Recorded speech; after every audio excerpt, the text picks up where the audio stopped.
I'm sorry, man. I just want to cuss right now, but I'm not, because Focus for Health has invited us here to be very professional. But I will say this too. There's also, as a Black father, run an organization for fathers. My wife and I had this conversation recently. There are plenty of white women that come up to my wife and I say, hey, you know what? Your son is so cute. He's so cute. My son is 5 years old. He'll be 6 years old in October. But I know when he turns 15, he will no longer be cute to them. So let's call it spade a spade. There's a reality that Black men have to live with who have children. There's a moment where your kids are cute, and there's a moment where your kids will be a threat, right? And there's a transition where they will always be cute to you and be cute one day and a threat another day. So when we think about this term of epigenetics and how we are traditioned to be traumatized, or epigenetics and how we are conditioned to actually say, you know what, I should be afraid of my life and I should be afraid of the lives of those that look like me, because we are walking around here with big S's on our back for no apparent reasons, expecting to do the same thing as our white counterparts with limited to no resources. And I think we have to really just call a spade and be honest, because the reality is the platform is not the same for us. And although we're hurting, we're expected to act normal.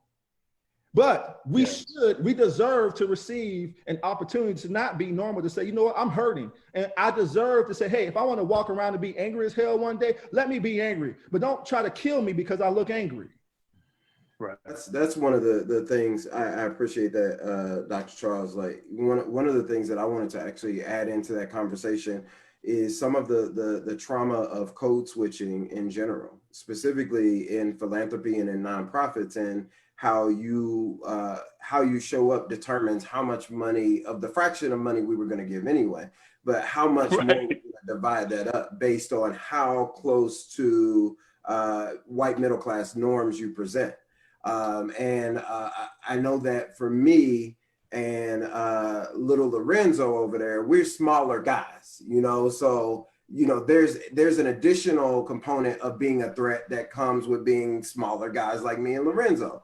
So we have to go above and beyond to make people feel comfortable when we're around because of our stature, because it's already, kind of embedded in that we are going to be threats in general. And then when you have, more size, then it's even more like I have to come in a certain way. So I might have to smile a little more than I had planned on it, just to make sure that you know that I'm not a threat.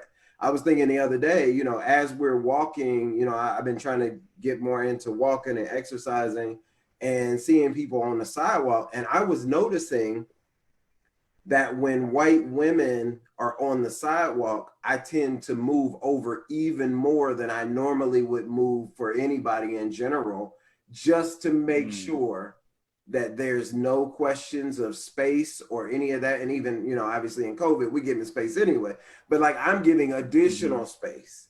I'm not making eye contact with a lot of people, or I'm going out of my way to make eye contact and smile and wave and do all the things, just so you know that there's nothing to fear here, and so that's an additional challenge that has kind of been embedded into a lot of Black men in general. As Dr. Charles was mentioning, like that behaviorally, we have to show up in what sometimes feels like an inauthentic way to make everybody else in the room feel comfortable, and so that we can make it home. I mean, ultimately, that's what the goal is. When I leave, I'm trying to make it back home. And if that means that I got to smile a little bit extra and I have to be a lot more friendly than I had planned on it, because it's a lot of things going on in my head. And sometimes I'm just thinking, I'm not mad. I'm thinking about the things that happen in my day like everybody else. But I don't have the freedom that other people have to express emotion, or to not express emotion, because of the standards and the codes that still exist in our community.